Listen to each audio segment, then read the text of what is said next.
भगवान की जय।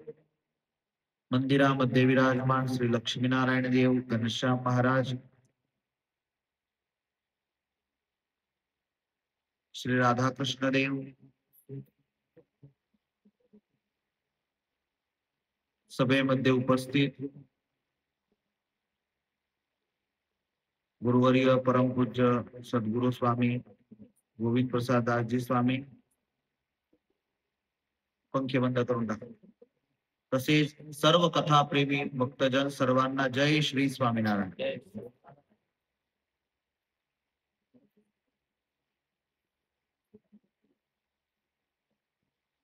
काल आपण 6 ज्योतिर्लिंगांची कथा ऐकली होती. राहिलेले 6 ज्योतिर्लिंगांची कथा आज आपण ऐकू. खरोखर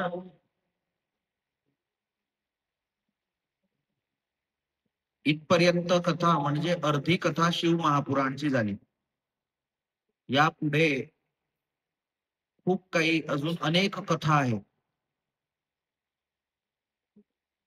खरोखर ऐकण्यासारख्या कथा नंतरच आहे. कोणतं पाप केल्याने कोणत्या नरकामध्ये त्याला कोणत्या तेलामध्ये तळला जातो,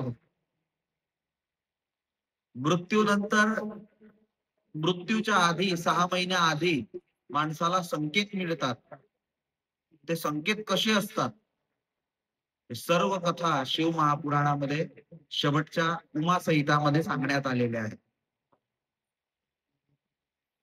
पण आपण जेव्हा वेळ मिळेल तेव्हा पुढे करू. आज समाप्ती कथाची आहे, पण आपण उद्या ठेवलेली आहे. उद्या बालसभा पण आहे, रविवार पण आहे, आणि म्हणून उद्याच्या दिवशी आपण कथा समाप्ती करू.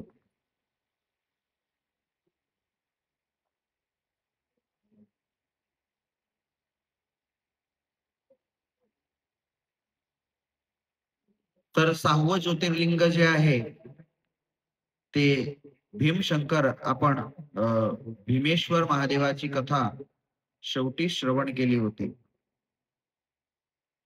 त्यानंतर 7वं जे ज्योतिर्लिंग आहे ते आहे काशी विश्वनाथ. काशी विश्वनाथांची कथा आज आपल्याला श्रवण करून शेवटचं त्र्यंबकेश्वर घृष्मेश्वर ज्योतिर्लिंगापर्यंतच्या कथा श्रवण करायच्या आहे. तर काशी विश्वनाथ म्हणजे या पूर्ण भारतामध्ये एक भगवान सदाशिवांचा अस्तित्वाचा एहसास करवणारं शहर म्हणजे काशी विश्वनाथ. सध्या रील्सच्या माध्यमातून, या माध्यमातून लोक पाहून पाहून खूप तिथे जात असतात. पण त्या शहरामध्ये तुम्ही जा म्हणजे तुम्हाला अशी जे भगवान शिव यांचं जे सानिध्य आहे ते तुम्हाला सहज असं वाटतं की इथे भगवान शिव या शहरामध्ये विराजमान आहे. लांबे लांबे घाट, लहान लहान गल्ल्या, समोरासमोर तिथे गाड्या नाहीयेत, समोरून तुमच्या गाय येते, समोरून तिथे नंदी येतो, लांब्या लांब्या दर्शनासाठीच्या लाईन. तो जो चौक आहे जिथून 4 रस्ते पडतात, तुम्ही अशी वरती नजर करा तर 1000 वायरी तुम्हाला दिसतात. म्हणजे अलगच शहर आहे पूर्ण.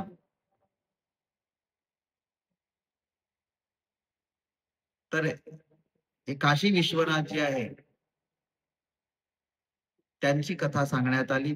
मी त्या दिवशी पण सांगितलं होतं, काशी विश्वनाथ जे महादेव आहे ते जे आहे ते आता पण ज्ञानवापीच्या खालती आहे. पण आता सुप्रीम कोर्टाच्या आदेशानंतर शेवटच्या 6-7 महिन्यांपासून की वर्षापासून, लगभग वर्षापासून तिथे दर्शनाला दुरून जाऊ देता. बाकी आता जे काशी विश्वनाथ आपण ज्यांना म्हणतो ते अहल्यादेवी होलकर यांनी नदीमध्ये वाहत आलेलं जे शिवपिंड होतं, महादेवाने रात्री सांगितलं की सकाळी आंघोळीला जासाल तेव्हा वाहत जे पिंड तुमच्या हाती येईल ते तुम्ही स्थापित कर जा. आणि तेच आता अहल्यादेवी होळकरच्या हातून प्रतिष्ठित शिवलिंग ते आता आपण ज्याचे दर्शन करतो ते आहे. बाकी खरोखर तो जो मधला मुद्दा होता की जे पिंडामध्ये शिवपिंड आहे ते खरं आहे. आपल्या पूर्वजांनी त्या समयी आक्रमणावेळेस ते शिवपिंड तिथे लपवलं होतं. तर हे जे काशी विश्वनाथ आहे यांची कथा सांगण्यात आली. सर्वप्रथम जेव्हा काहीच नव्हतं, फक्त एक निराकार भगवान शिव यांचं स्वरूप होतं जे आकारामध्ये नव्हतं आणि त्या समयी भगवान शिव यांना झालं की मला माझं साकार स्वरूप, साकार म्हणजे आपल्यासारखं दिसणार आकृतीवालं, सुंदर डोळे, नाक, तोंडावालं, डोक्या, शरीरा, हात पाय सर्व ज्याला आहे त्याला साकार स्वरूप म्हणतो आपण. तर मला माझं साकार स्वरूप तयार करायचं आहे आणि भगवान यांच्यातून एक साकार स्वरूप निर्माण झालं म्हणजे भगवान शिव. निराकार तत्वातून साकार स्वरूप उत्पन्न झालं. पुन्हा अशी इच्छा झाली की याची एक शक्ती मी बनवतो आणि त्यातून एक शक्ती निर्माण झाल्या म्हणजे शिवादेवी. या साकार भगवान सदाशिवांमधून पुरुष आणि प्रकृती म्हणजे नारायण आणि लक्ष्मी यांची दोघांची उत्पत्ती झाली. शिव पुराणाप्रमाणे सृष्टी उत्पत्ती सांगण्यात आली आहे, जे आधी आपण प्रारंभिक ऐकून गेलो पण तेवढ्या मी सांगतो. तर प्रकृती आणि पुरुष जन्माला आले, त्यांनी विचारलं की आम्ही काय करावं. तेव्हा भगवान शिव यांनी सांगितलं की तुम्ही तप करा. आणि जे पुरुष होते ते तप करू लागले आणि तप करता करता त्यांच्या शरीरातून परिश्रमाच्या कारणाने पाणी निघालं. ते सफेद रंगाचं पाणी होतं, ज्या कारणाने संपूर्ण जे शून्याकाश होतं ते पाण्याने भरलं गेलं. आणि त्या समयी भगवान शिव यांच्या कृपेने 5 कोस एवढं मोठं त्यांना एक शहर दिसलं. तेव्हा भगवान शिव यांनी सांगितलं की हे हरे, हे विष्णू, तुम्हाला हे जे समोर नगर दिसत आहे इथे तुम्ही जाऊन निवास करा, इथे तप करा. आणि तिथे जाऊन भगवान शिव यांनी तप केलं आणि नंतर त्या समयी भगवान विष्णू हे तपामुळे अति परिश्रम त्यांना झाला आणि त्या कारणाने त्यांनी शयन केलं आणि जी प्रकृती होती ते त्यांची चरण दाबू लागली. अशा प्रकारे जे अविमुक्तेश्वर नगर आहे त्याची उत्पत्ती झाली. काशीला अविमुक्तेश्वर नगर म्हणतात. कर्मांना नष्ट करणार असं शहर म्हणजे त्याला काशी नाव दिलं आहे. पण खरोखर शास्त्रोक्त रीतेप्रमाणे शास्त्रांमध्ये जे नाव आहे मुख्य या शहराचं नाव ते अविमुक्तेश्वर नाव आहे. आणि शास्त्रांमध्ये काशी नावाचा पण उल्लेख आहेच, वाराणसी नावाचा पण उल्लेख आहेच. या शहरामध्ये हे शहर जेव्हा तयार झालं तेव्हा भगवान शिवने जेव्हा ब्रह्माजी झोपायला लागले, सृष्टीचा प्रलय होत गेला, तेव्हा तेव्हा भगवान शिव यांनी हे शहर स्वतःच्या त्रिशूळावरती उचलले. हे संपूर्ण दृश्य पाहून भगवान विष्णू यांना आश्चर्य झालं आणि त्यांनी स्वतःचं मस्तक हलवलं आणि त्यावेळेस त्यांच्या कानामध्ये जे कुंडळ होतं ते त्या शहरामध्ये पडलं आणि म्हणून मणिकर्णिका नावाचं जे तीर्थ आहे ते उत्पन्न झालं. काशीमध्ये जेवढे लोक काशी विश्वनाथच्या दर्शनासाठी जातात तेवढंच मणिकर्णिका घाटाच्या दर्शनासाठी जात असतात. मणिकर्णिका घाट तुम्ही काशी गेलाय कोणी? कोण कोण गेलाय? एक तुम्ही तर जातच असतात. मणिकर्णिका घाट तुम्ही जा, ते इथून तर गेट पर्यंत लाईन असते अग्निसंस्काराची, माणसांना जाडण्याची, बायांना जाडण्याची. इथून तर गेट पर्यंतची लाईन असते. मी 2-3 वेळा गेलो तर मी पाहिलं की ते सरकारी बस असतात ना, त्या सरकारी बसावरती पण ते बांधून आणतात. आजूबाजूच्या प्रांतांमध्ये जेवढे पण कोणी मृत्यू पावलं म्हणजे त्याला मणिकर्णिका घाटलाच अग्निसंस्कार केला जातो. ते पण मी पाहिलं होतं. आणता पाण्यात बुडलं की ठेवलं ते एक आग लावली की अशा 25 जागेवरती अग्निसंस्कार होत असतो, पण तिथे वेटिंग संपत नाही. तिथे असं नाही झालं कधी की आज काहीच नाही, आज फ्री आहे. नाही, सर्वचे सर्व त्याच जागेवरती सर्वांना आणलं जात असतं.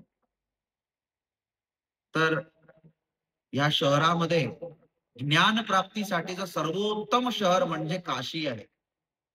आज पण संस्कृत जगतामध्ये जर पाहायला गेले तर सर्वात मोठी युनिव्हर्सिटी काशी विश्वनाथांची आहे. सर्वात जास्त पंडित आज पण काशी नगरीमध्ये निवास करून राहतात. आणि मरणासाठी सर्वात उत्तम शहर म्हणजे काशी विश्वनाथ आहे. भगवान शिव काशी विश्वनाथांचा स्वतः या शहराचा महिमा असं सांगतात, की इथे कोणी बाळक असो, कोणी युवान असो, कसाही असो, त्याचा मृत्यू या शहरामध्ये झालं म्हणजे तो मोक्ष प्राप्ती करून घेत असतो. कशीही स्त्री असो, तर या शहरामध्ये मृत्यू पावली म्हणजे तिचा मुक्ती अवश्यपणे होते. असं हे पवित्र शहर. यामध्ये जेव्हा भगवान विष्णू यांच्या तपाने भगवान शिव प्रसन्न झाले, तेव्हा भगवान यांनी वरदान मागून घेतलं होतं की तुम्ही आता इथे निवास करून राहा.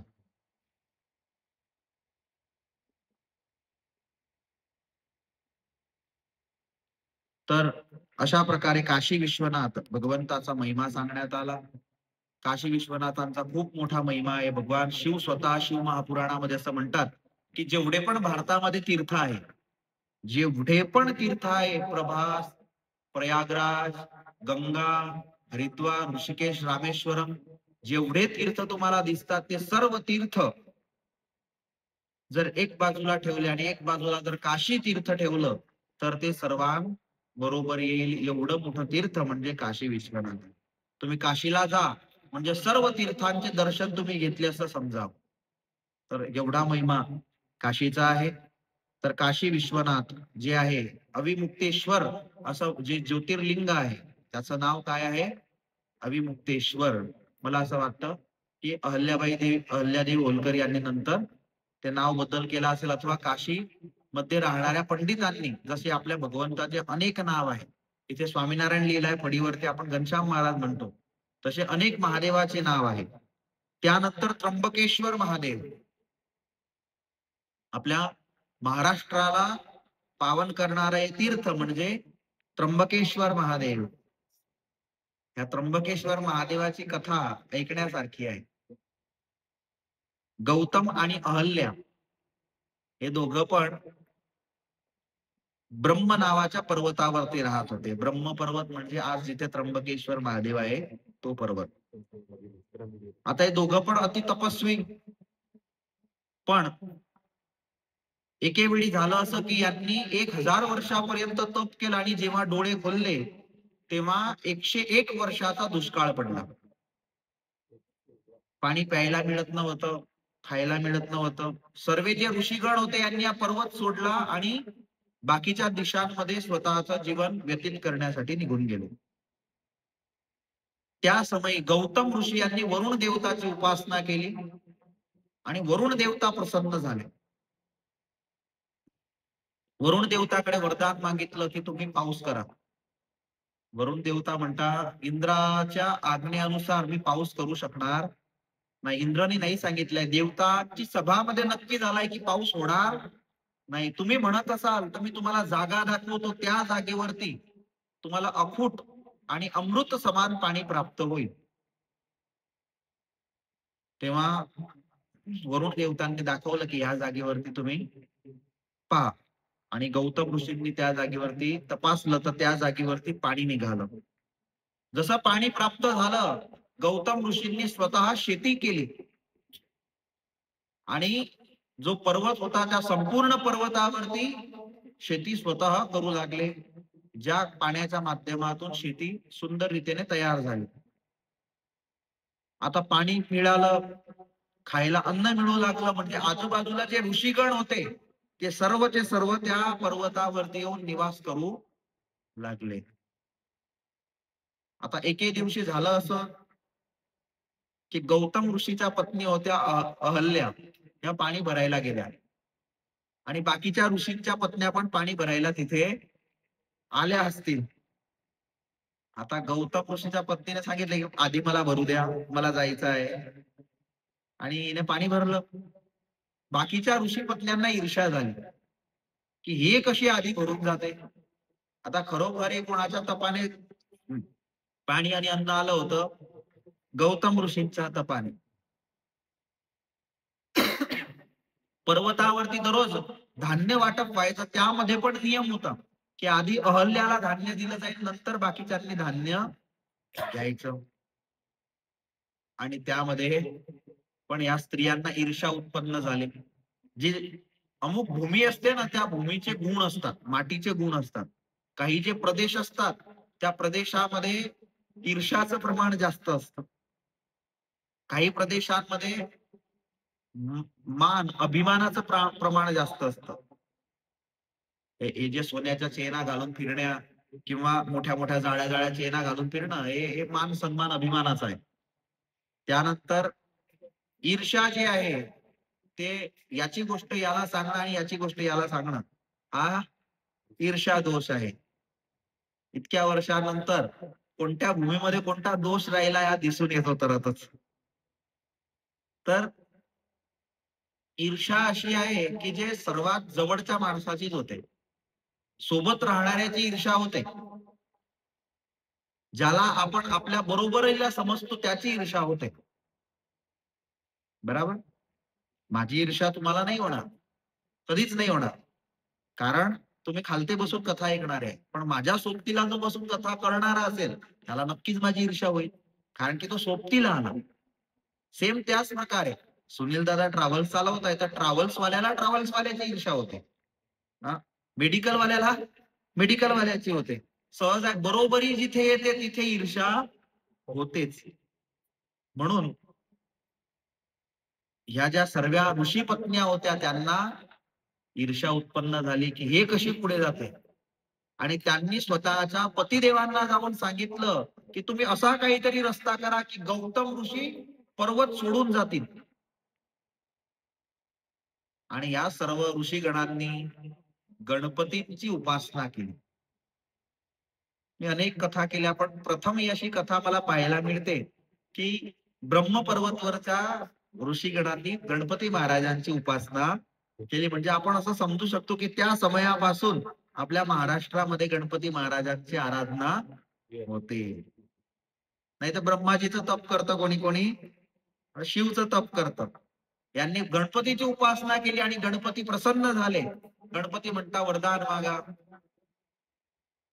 तेव्हा ते म्हणतात की असा काहीतरी रस्ता तुम्ही काढा की गौतम ऋषी पर्वत सोडून निघून जातील. गणपती महाराज म्हणताय तुम्ही योग्य करत नाहीये. बरं, ज्या माणसाच्या कारणाने, ज्या व्यक्ती ऋषींच्या कारणाने तुम्हाला पाणी मिळालं, ज्या ऋषींच्या कारणाने तुम्हाला आज भोजन मिळत आहे, त्यासोबत तुम्ही असं कपट करा, हे योग्य नाही. आणि मी तुम्हाला सांगतो, तुम्ही कितीही त्यांचं वाईट केलं तरी त्यांचं चांगलंच होणार आहे, हे पण लक्षात ठेवा. मी स्वतः त्यांचं वाईट करायला गेलो, पण अशा चांगल्या व्यक्तीचं जर मी पण वाईट केलं तर कधीही वाईट होत नाही. स्वतः गणपती महाराज सांगत होते, तरी त्यांनी ऐकलं नाही. ते म्हणतात नाही, तुम्ही काहीही करा, कारण की घरून प्रेशर होतं. तुम्ही काही करा नाही, हे पर्वत सोडून जातील असं करा. गणपती महाराज म्हणतात तुम्ही तप केलाय, वरदान मागितलाय, म्हणजे तुम्ही त्या वरदानाप्रमाणे मी तुम्हाला करून देईल. पण अजूनही सांगतो की त्यांचं वाईट होणार नाही. अजून ते प्रशंसाला प्राप्त करतील, अजून ते उच्च पदावर जातील. पण ऋषींनी ऐकलं नाही आणि त्या समय गणपती महाराजांनी त्यांची इच्छा पूर्ण करण्याकरिता गौतम ऋषींचा जो शेतीचा भाग होता, जिथे तांदूळ लावलेला होता, त्या जागेवरती जाऊन गणपती महाराजांनी गायचं रूप धारण केलं. महिनाभर ज्या गायने अनाज प्राप्त केलं नव्हतं, अशी दुबडी पतली गाय होती, ती जाऊन आणि गणपती महाराज स्वरूप होत ते जाऊन ते खाऊ लागले. तर गौतम ऋषी आले. गौतम ऋषींनी पाहिलं की गाय अनाज धान्य खात आहे, इथे मनुष्याला अनाज मिळत नाही. तिला आम्ही गवत देतो. आणि हातामध्ये काही गवतच्या काड्या तोडल्या, ज्या अति नाजूक होत्या. त्या घेऊन आणि फक्त गौतम ऋषींनी त्या गायला असा स्पर्श केला, की साईडला चल, साईडला चल. पण तेवढ्यामध्ये ती गाय तिथल्या तिथे पडून मृत्यू पावली. आता हे सर्व लोकांना माहित होतं असं घडणार आहे, म्हणजे सर्व लपूनच बसले होते चारी बाजूला. जशी गाय मृत्यू पावली, सर्वच्या सर्व ऋषी बाहेर आले. गौतम ऋषींना दोष देऊ लागले, की गौ हत्यार आपल्यामध्ये नको. आता आपल्याला घरी जाऊन आंघोळ करावी लागेल, याला तर आपल्यासोबत राहायला पण द्यायला नको. गौतम ऋषींना खूप त्रास दिला आणि त्यांना सांगितलं की आमच्यापासून दूर जा तुम्ही. आणि गौतम ऋषी एक कोस दूर एक झोपडीमध्ये राहू लागले. ब्राह्मणांना वारंवार विचारू लागले की मला गौ हत्यापासून माझे पाप धुण्यासाठी काय करावं लागणार. वारंवार विचारल्याने ब्राह्मणांनी अति कठीण उपाय सांगितला की पृथ्वीच्या 3 प्रदक्षिणा करा. पृथ्वीच्या 3 प्रदक्षिणा करा. कार्तिक स्वामी एक करायला निघाले होते. यांना सांगितलं पृथ्वीच्या 3 प्रदक्षिणा करा. आणि हा जो पर्वत आहे ब्रह्मगिरी पर्वत, याच्या दररोज 108 प्रदक्षिणा करा. तेव्हा तुम्हाला गौहत्यापासून सुटकारा मिळेल. दुसरा रस्ता सांगितला, ते नाही करायचं तुम्हाला. आता एक काम करा, गंगाजीचं प्रागट्य या पर्वतावरती करा. जर साक्षात गंगा माता इथून वाहू लागल्या आणि त्यामध्ये जर तुम्ही आंघोळ केली आणि 1 करोड शिवलिंग निर्माण केले, तर तुम्ही गौ हत्यापासून मुक्त व्हाल. तुला गौ हत्या करायचं केवढं मोठं पाप सांगितलं. आपल्या जळगाव जिल्ह्यामध्ये आहे काही कतलखाने, ज्या जागेवरती आपण भारताची गोष्ट जाऊ द्या, पण जळगावमध्ये किती आणि काय गायींचं इथून जात असतात. किती कतलखाने आहे, बोला त्यांना केवढं पाप लागणार.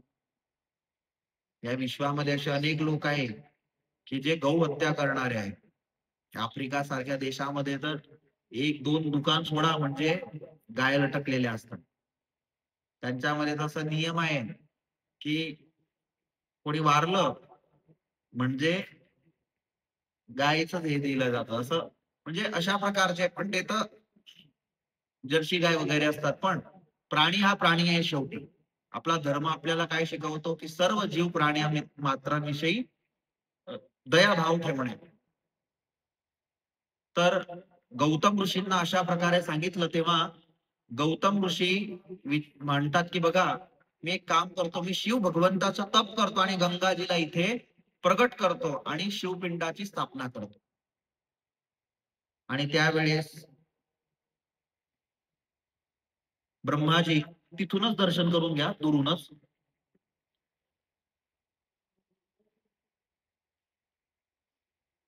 ब्रह्माजी सॉरी, गौतम ऋषी होते. ते गौतम ऋषी तप करू लागले, भगवान शिव प्रसन्न झाले. भगवान शिव प्रसन्न होऊन म्हणतात की मग आता म्हणे मला पाप मुक्त करा. भगवान शिव म्हणतात तुम्ही पापच केलं नाहीये, या ऋषीगणांनी तुमच्यासोबत छळ केला आहे. पण गौतम ऋषी म्हणतात नाही, लोकदृष्टीने मी गौ हत्यारा आहे, म्हणून त्यांनी जे मला प्रायश्चित सांगितलं आहे ते मला करावं लागणारच. तेव्हा भगवान शिव म्हणतात काय तुमची इच्छा आहे. म्हणे इथे तुम्ही गंगाजीला प्रकट करा. तेव्हा भगवान शिव यांनी ब्रह्माजीला बोलवलं आणि सांगितलं की ज्या गंगाजी तुम्ही पृथ्वीवर प्रगट केल्या भगीरथ राजा वेळेस, त्या गंगाजीचं जळ मला काही द्या. आणि ब्रह्माजीच्या कमंडळ मध्ये अजूनही ते जळ पडलं होतं आणि ब्रह्माजींनी ते जळ हे भगवान शिवकडे दिलं आणि भगवान शिवने ते जळ या ब्रह्मगिरी पर्वतवरती स्थापित केलं आणि सांगितलं की आजपासून ही जी गंगाजी आहे, ही गंगाजी गौतम ऋषी तुमच्या नावाने प्रसिद्ध होईल. आणि गौतमी नाव असं गंगाजीचं पडलं. आपण गोदावरी म्हणतो ना, तर गोदावरी नदी जी आहे ते नाव बदललेलं आहे, पण ब्रह्माजीच्या कमंडळामधून जे भगीरथ राजाला गंगाजी प्राप्त झाली, ती गंगाजी आपल्या महाराष्ट्रामध्ये गोदावरी जे महाराष्ट्राची मुख्य नदी आहे त्या नदी स्वरूपाने वाहत आहे. तर अशा प्रकारे गौतम ऋषींच्या कारणाने गंगाजी प्रगट झाल्या. त्यानंतर भगवान शिव म्हणतात की आता मी पण या स्थानावरती निवास करून राहणार, आणि भगवान शिव स्वयंभू रूपाने त्या जागेवरती प्रगट झाले आणि देवगणांनी येऊन त्या भगवान सदाशिवांचं नाव त्र्यंबकेश्वर महादेव असं ठेवलं. त्यानंतर वैद्यनाथेश्वर महादेव यांची कथा सांगण्यात आली. मला वाटतं तोपर्यंत कर्नाटकच्या बॉर्डरवरती आहे का सुनील दादा आहे वैद्यनाथ? वैद्यनाथ इकडे आपलं परळी वैद्यनाथ, परल्ली वैद्यनाथ आणि एक आहे झारखंडमध्ये तो वाद आहे, हे आमचं आहे ते त्यांचं आहे. अच्छा, जसं नागनाथ आहे तसं. हा नागेश्वर. तर हे जे आहे मला माहिती तोपर्यंत त्या साईडला आहे ते. तर गेलोय मी पण आता खूप वर्ष झाले. तर या वैद्यनाथ भगवंताची कथा अशी सांगण्यात आली आहे की रावणाने तप केलं शक्ती प्राप्त करण्याकरिता. आता रावणाकडे खूप शक्ती होती, पण अजून शक्तिशाली व्हायचं होतं आणि शक्ती प्राप्त करण्याकरिता तप करू लागला. पण भगवान शिवला होता की याला मला वरदान द्यायचं नाही. पण रावणाने नक्की केलाय जोपर्यंत महादेव प्रसन्न होणार नाही तोपर्यंत मी उभा होणार नाही. आणि रावणाचे 10,000 मस्तक होते. एक एक मस्तक कापून कापून महादेवावरती ठेवू लागला. त्याने 9,000 सारखे म्हणजे असं पाहायला गेलं शेवटचं एक मस्तक बाकी राहिलं. 9,999 कापून टाकले. एक मस्तक बाकी राहिलं आणि ते कापायला जातो त्या क्षणी भगवान शिव प्रसन्न झाले. भगवान शिव म्हणतात की माग तुला काय पाहिजे? म्हणे मला शक्तिशाली बनवा. भगवान शिव म्हणतात तथास्तु. मग रावण म्हणतो अजून एक वरदान द्या की तुम्ही माझ्यासोबत लंकामध्ये चला. भगवान शिवला जायचं नव्हतं, पण आता तप केलं होतं म्हणजे वरदान द्यावं लागणार. भगवान शिव म्हणतात घे हे ज्योतिर्लिंग घे, हे शिवपिंड घे आणि हे तुझ्या लंकेमध्ये घेऊन जा, पण एक शर्यत याला खालती ठेवायचं नाही. आता रावण घेऊन जाऊ लागला. जेव्हा घेऊन जात होता त्या क्षणी भगवान शिवच्या कृपेने त्याचे जे सर्व मस्तक कापले गेले होते ते पुन्हा तिथे उत्पन्न झाले आणि भगवंतांनी वैद्याचं कार्य केलं. पण जेव्हा घेऊन जाऊ लागला तेव्हा रस्त्यामध्ये रावणाला नॅचरल कॉल आले. वॉशरूमला जावासारखं वाटलं, लघुशंका जायचं वाटलं, पण नक्की केलाय की हे ज्योतिर्लिंग खालती ठेवायचं नाही. आजूबाजूला दृष्टी केली तर एक गायी चारणारा मुलगा फिरत होता. त्याला सांगितलं की पकडून ठेव. आता त्या मुलाने ते पकडलं, सांगितलं खालती ठेवू नको बरं, मी आलाच 2 मिनिटात. रावण जसे गेले आणि त्या समयी त्याने ते ज्योतिर्लिंग हाती पकडून ठेवलं होतं. खूप वजनदार होतं. रावण तर शक्तिशाली होता, पण या छोट्या बाळाने पकडून ठेवलं, पण थकल्यानंतर खालती ठेवून दिलं. रावण वापस आला, पाहिलं तर ते जे शिवपिंड होतं ते खालती ठेवून दिलं होतं. रावण खूप रागावला त्या बाळावरती, खूप उचलण्याचा प्रयत्न केला, पण ते शिवपिंड काही उचललं गेलं नाही. रावण निराश होऊन लंकेमध्ये निघून गेला. देवता आले आणि देवतांनी त्या समयी भगवान शिवला अशी प्रार्थना केली की तुम्ही इथे आता विराजमान राहा. तुम्ही रावणाचा उपचार केला होता वैद्य म्हणून वैद्यनाथ तुमचं आजपासून आम्ही नाव ठेवत आहोत. आणि भगवान शिव तिथे स्वयंभू रूपाने तिथे जे रावणाला ज्योतिर्लिंग दिलं होतं ते त्या रीतीने तिथे प्रगट राहिलं. या बाजूला रावण लंकामध्ये आला. नारदजी आले. नारदजी म्हणतात तू काय मिळवून आला? म्हणे शक्ती प्राप्त करून आला. कोणी वरदान दिलं? म्हणे शिवने. म्हणे तुला शक्ती मिळाली, तू तपासली? तर म्हणे तपासली नाही म्हणे अजून. म्हणे पहा, जर तू कैलास पर्वत उचलून दाखवला तर तुझ्यामध्ये शक्ती आली आहे. आणि त्या क्षणी रावणाने शिवतांडव स्तोत्र म्हणता म्हणता हा कैलास पर्वत उचलला. तर अशा प्रकारे वैद्यनाथ महादेवाची कथा सांगण्यात आली. त्यानंतर नागेश्वर महादेवाची कथा सांगण्यात आली आहे. जे नागेश्वर महादेव जर कथाप्रमाणे पाहायला गेलो तर ते द्वारकेच्या बाजूला जे आहे तेच आहे. बाकी एक नागेश्वर हा इथे पण आहे. पण ही कथा ज्या प्रकारे लिहिण्यात आली आहे त्या प्रकारे असं वाटतं की तिथे असू शकतं. कारण की तिथे पण द्वारकेला तुम्ही जा त्याआधी नागेश्वर महादेव आहे. तर पूर्वी दारुक वनामध्ये दारुका नावाची एक राक्षसी राहत होती. तिने माता पार्वतीचं तप केलं आणि वरदान मिळवलं की हे जे वन आहे दारुक वन इच्छाप्रमाणे उडू शकणार आणि इच्छाप्रमाणे मोठा आकार घेऊ शकणार. माता पार्वतीने तथास्तु म्हटलं. ही जी दारुका होती नंतर सर्वांना त्रास देऊ लागली. सर्व जे लोक होते ते त्रस्त झाले, ऋषी मुनींच्या शरणी गेले. ऋषी मुनींनी शाप दिला की आता जर कोणाला तुम्ही त्रास दिला तर वनासहित तुम्ही पण जळून जासाल. आणि दारुकाने ते वन समुद्राच्या मध्यभागी जाऊन ठेवून दिलं. आता समुद्रामध्ये जो जायचा त्याला त्रास द्यायचे, त्याला लुटून घ्यायचे, त्याला मारून टाकायचे. आता तुम्ही पहा नागेश्वर जे ज्योतिर्लिंग आहे ते समुद्र मध्ये आहे, किनारी आहे. तर समुद्रामध्ये ते वन राहू लागलं. त्यामध्ये एक सुप्रिय नावाचा वणिक होता, जो भगवान शिवचा भक्त होता. तो समुद्र मार्गी जाऊ लागला. त्याला पकडलं, जेलमध्ये टाकलं. जेलमध्ये अनेक पीडित लोक होते, शिव भक्त पण होते. त्यांना या सुप्रिय ब्राह्मणाने वाणिकाने आश्वस्त केलं, चिंता करू नका, भगवान शिव आपली रक्षा करतील. आणि सर्व मिळून भगवान शिवची आराधना करू लागले. दारुकाला माहित पडलं की काहीतरी पूजा पाठ करत आहे. आली, त्यांना म्हणते बंद करा. ते म्हणतात नाही, आम्ही बंद करणार नाही. आणि त्या समयी या भक्तांना मारायला गेली आणि त्या समयी जमिनीमधून तिथे मंदिरासहित पूर्ण शिव परिवार सहित महादेव प्रगट झाले.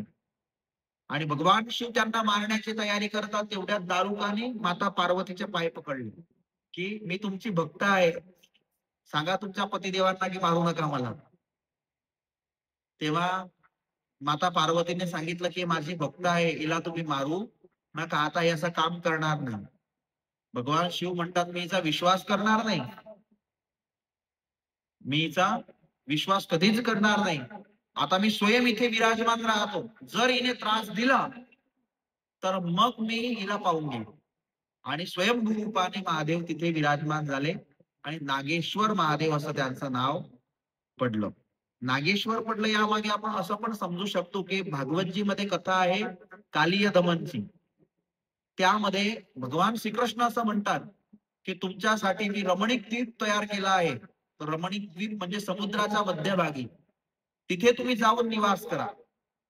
तर ज्या जागेची कथा सांगण्यात आली तो द्वीप भगवंतांनी जे सर्प लोक आहे त्यांच्यासाठी तयार केला होता. म्हणून नागेश्वर नाव पण असू शकतं. तर नागेश्वर ज्योतिर्लिंगाची कथा सांगण्यात आली. त्यानंतर रामेश्वरमची कथा सांगण्यात आली.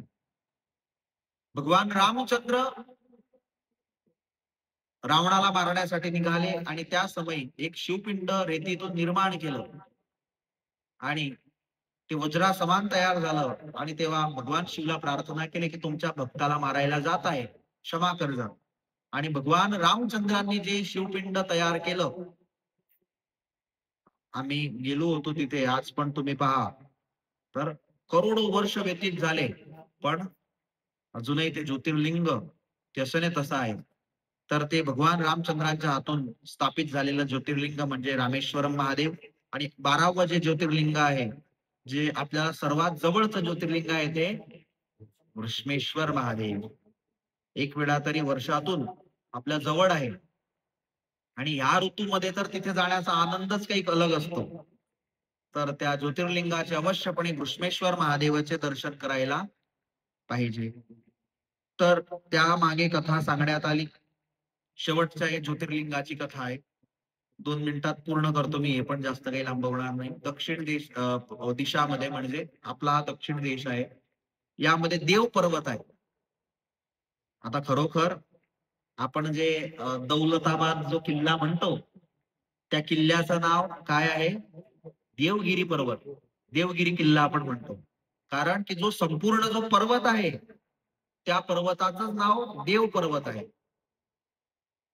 तर खूप मस्त आहे.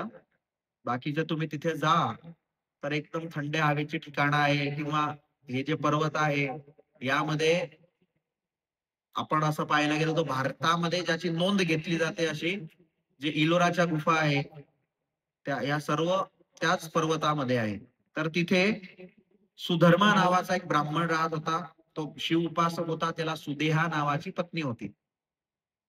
तिला मुलगा झाला नाही, मुलगी झाली नाही, संतानहीन. गावातले लोक टोमणे मारायचे. शेवटी त्रासली. तिने सांगितलं मला पुत्र पाहिजे.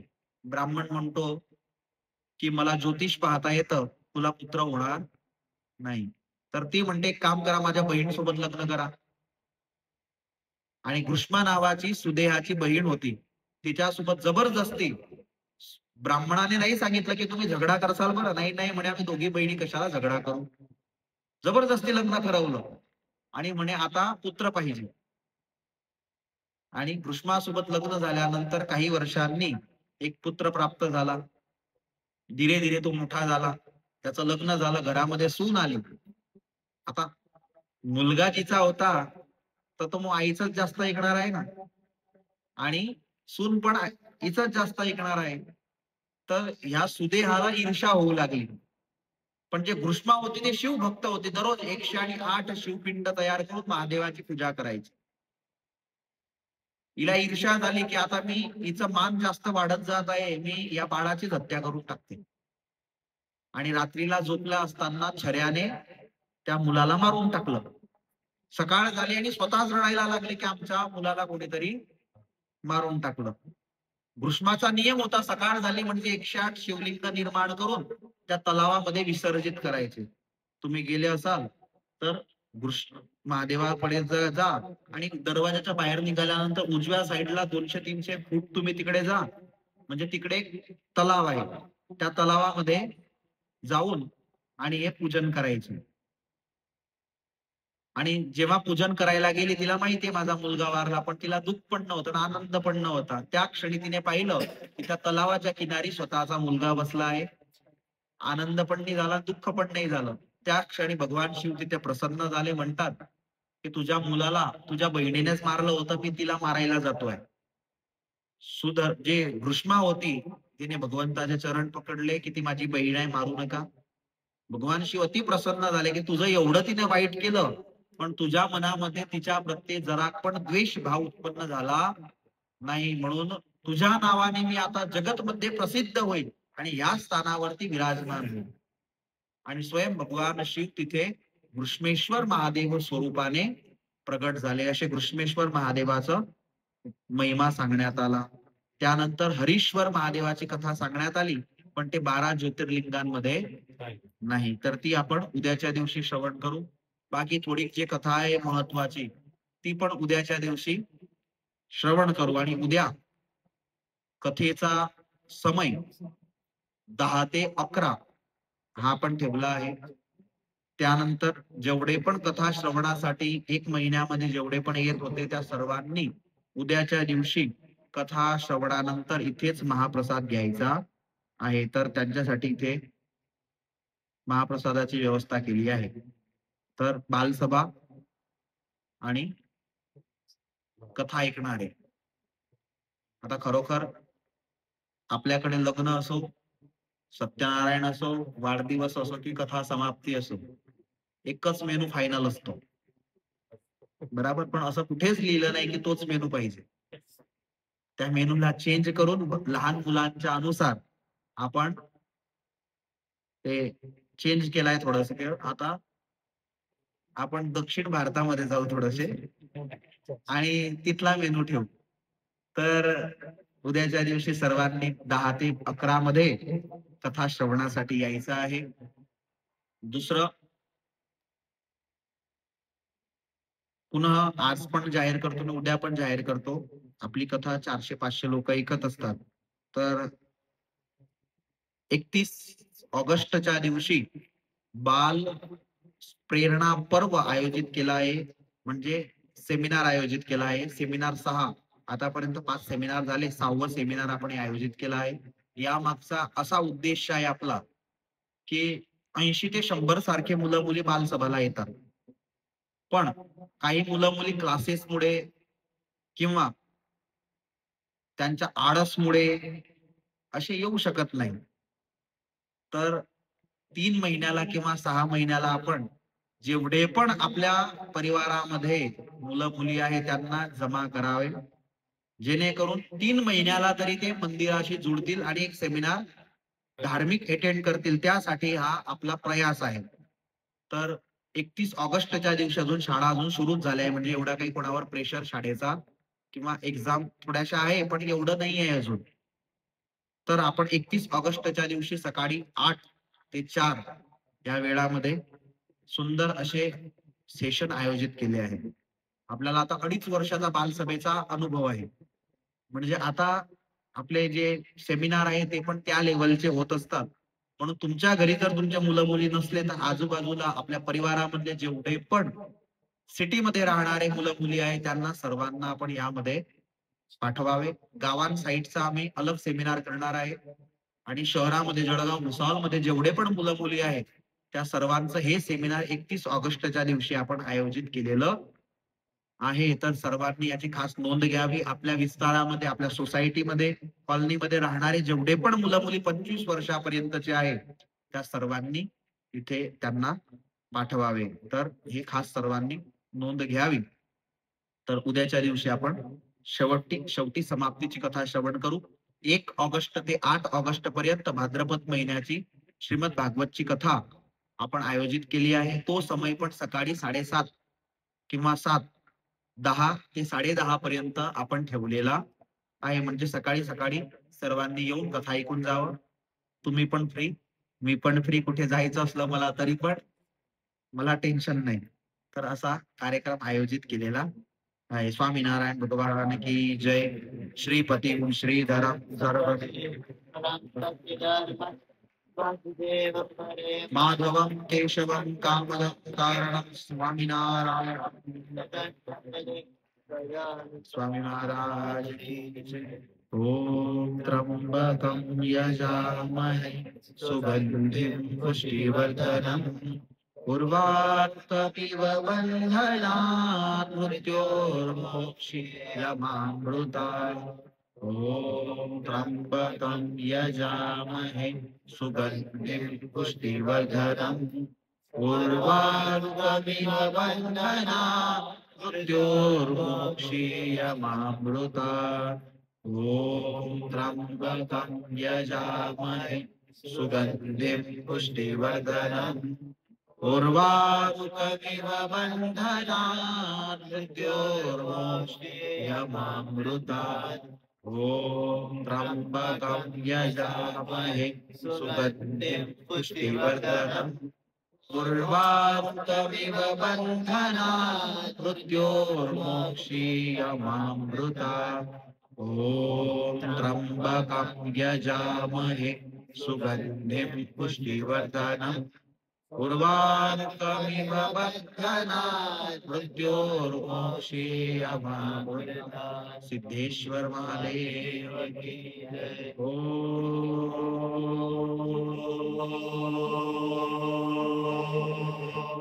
नमः पार्वती पतये हर हर महादेव.